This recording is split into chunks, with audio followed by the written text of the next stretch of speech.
యాదాద్రి భువనగిరి జిల్లా కలెక్టరేట్ ముందుకు కాంట్రాక్టర్ కుటుంబంతో సహా ధర్నాకు దిగారు.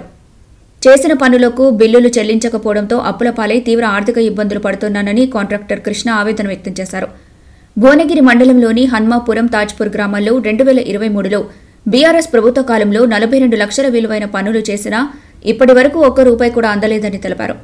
ఈ పరిస్థితుల్లో కుటుంబం మొత్తం ఆత్మహత్య చేసుకోవాల్సిన పరిస్థితి ఏర్పడిందని ఆవేదన వ్యక్తం చేస్తూ తక్షణమే బిల్లులు చెల్లించి న్యాయం చేయాలని కాంట్రాక్టర్ ప్రభుత్వాన్ని వేడుకున్నారు. నేను ఒక 3-4 సంవత్సరాల నుంచి చిన్న కాంట్రాక్ట్ చేసుకుంటూ వస్తా ఉన్నాను.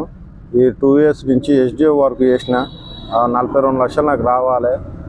గ్రామ పంచాయతీ కట్టిన, బీసీ కమిటీలు కట్టిన 2 100 చేసిన చిన్న వర్కులు చేస్తుంటూ బతుకుతా ఉన్నాను. ఆడ 10 ఈడ 10 తెచ్చి అప్పు తెచ్చి చేసిన 2 years నుంచి రాకపోవడం, ఇంటికి వచ్చి తాళం పెట్టడం. నాకు ఒక గుంట భూమి, గుంట గజం జాగా ఇట్లా లేదు. ఈ అప్పుల బాధ తట్టుకోలేక మొన్న హార్ట్ అటాక్ ఇట్లా వచ్చింది. ఇంటికి తాళాలు 2-3 సార్లు పెడితే కాలేలు మొక్కి బసరాడి వాళ్ళని సంధానించిన. ఇంకా నాతో తట్టుకోలేక ఇవాళ నా ఫ్యామిలీ తీసుకొచ్చి రోడ్డు మీద పెట్టిన. ఇవాళ ఇప్పటికైనా అధికారుల చుట్టూ తిరిగి అలసిపోయినా.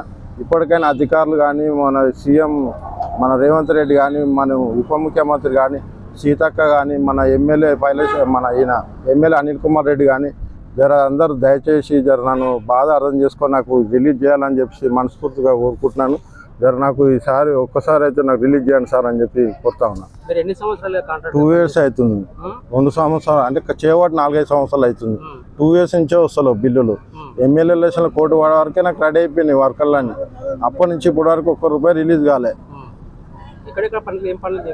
ఇక్కడ హన్మపురంలో గ్రామ పంచాయతీ కట్టిన, తాజ్పూర్లో బీసీ కమిటీలు కట్టిన, అనంతరంలో 100 స్కూల్ బిల్డింగ్ కట్టిన, SDO వర్క్ని చేసిన. ఇవన్నీ ఇంతవరకు ఒక్క రూపాయి రాలే. 42 లక్షలు పడ్డాయి. అప్పుడు కేసీఆర్ ప్రభుత్వం ఉన్నప్పుడు పడ్డాయి. ఈ ఎమ్మెల్యే ఎలక్షన్లో కోడ్ పడ్డప్పుడు రెడీ అయిపోయినాయి. ఆ నుంచి కోడ్ పడ్డది. కోడ్ అయిపోయినాక వస్తాయేమనుకుంటే ఆ కోడ్ పోయింది. MP ఎలక్షన్లో కోడ్ పోయింది. అన్ని పోయినాయి. ఇప్పటి వరకు ఒక్క రూపాయి పడలే. అధికారులను అడిగినా, మొత్తం తిరిగిన, ఇక్కడ అక్కడ అధికారులతో చుట్టూ తిరిగాక మాకు సంబంధం లేదు. అక్కడ బడ్జెట్ రిలీజ్ చేస్తే మీకు పడతాయి. ఆ రిలీజ్ చేయండి మేమేం చేయాలని వాళ్ళ అధికారులు అంటున్నారు.